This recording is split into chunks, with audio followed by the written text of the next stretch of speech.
Hi there, we've got Rick Bakas here for the Wine Communicators of Australia, and he's about to tour around visiting a whole lot of different vineyards, and we thought we'd get him first and show him some Shiraz from Great Western. So we're going to start off with the Bin 1, which is our regional expression. It shows Great Western Shiraz the way it should be at an approachable price. So the Bin 1, this is 09, and this one really shows that sort of cool climate Shiraz.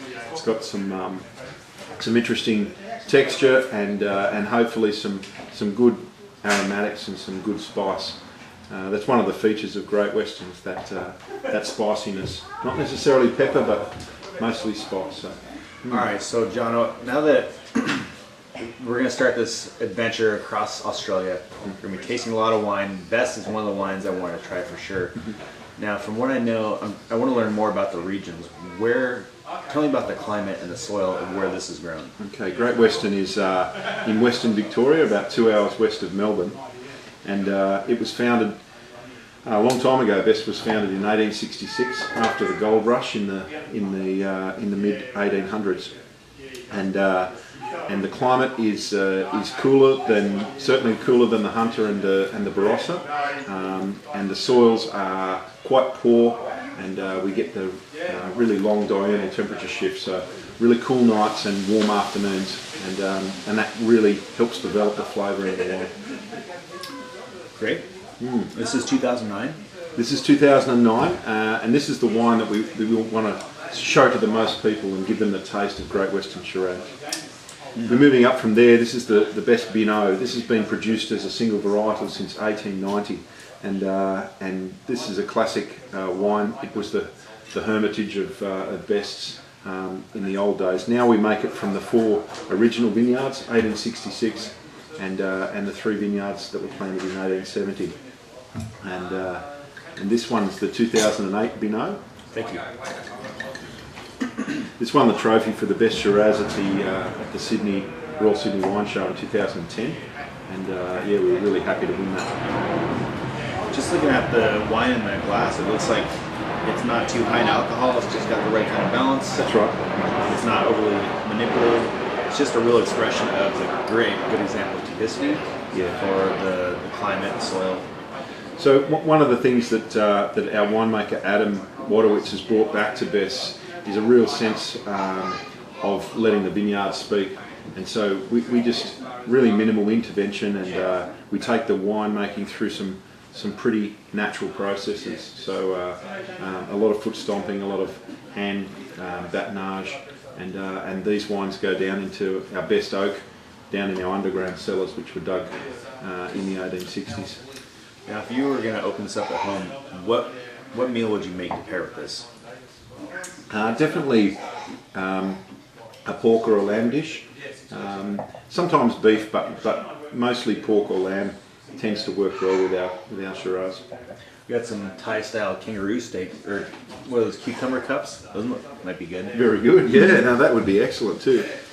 And this is I guess the icon for us. This is a single vineyard wine, the Thompson family Shiraz. It and the Binot are both Langtons classified here in Australia. So this one comes just from that single vineyard that was planted by Henry Best in 1866, and it's only produced in the very best years. So age of vineyards, vines on all these, what would you say? Okay, the 2009, the Bin 1 comes from 1980s plantings, both our vineyards and also contract growers in Great Western.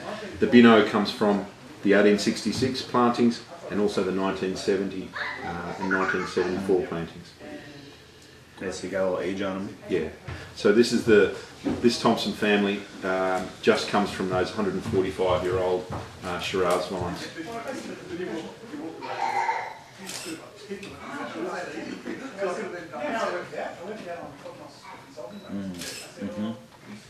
And you can see what we're looking for in the Binot, and then a step up to the Thompson family is that level of detail, this amazing sort of crumbly tannins and the intricate sort of detail that gets into the wine, which I think comes from those old wines. Yeah, also the balance on the palate, the sweet, sour, bitter regions. The last couple 08s that I've had, Shiraz had that really tart cherry where you could just feel it back in your glands. These are just, you get more of a sense of balance, and I really like that they're not overly manipulated. They're not too big. They don't coat the glass. I mean, this has got finesse. That's what you want. Yeah, and that's what I want. And we've seen that as a real feature as we brought the brand back to life in the last few years. Is that people are coming back to that attractive medium-bodied style, and really working with wines that can match up to food, that aren't too heavy or too overdone, too rich. And these wines are just what people like to drink. And I thought, what I really like so far, what we've tasted, is that whenever I taste a wine, I always look for a good example of typicity. Does it taste like the grape, or does it taste like the winemaker just tried to make a wine? And does it represent the grape in that location? And that's kind of what I'm getting, is that you get a sense of place. Oh, yes.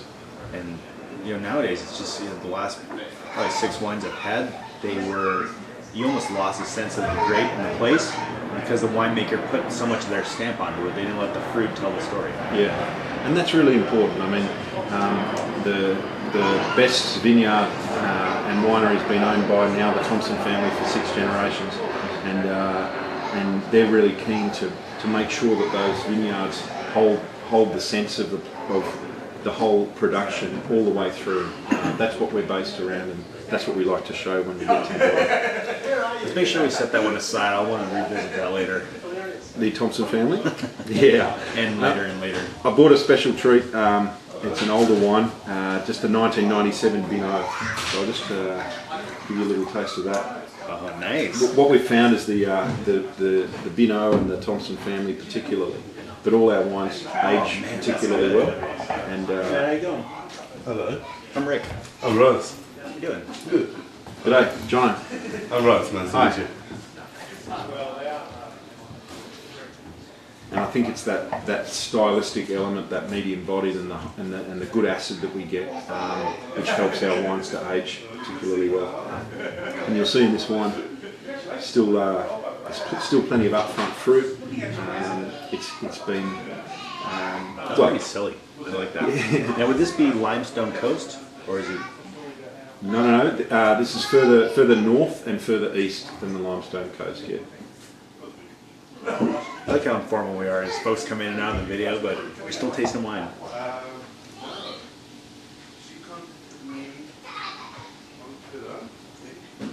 Now, that's a 97? Yep, 97. Yeah. That's nice. Is there anything else in with these, or are they 100% Shiraz? Yeah, 100% Shiraz. Yeah. Nice. I like that. Hey, come on in. Okay. Thanks, Rick. Thanks for tasting our wines. Cheers. Thanks for tasting me through these.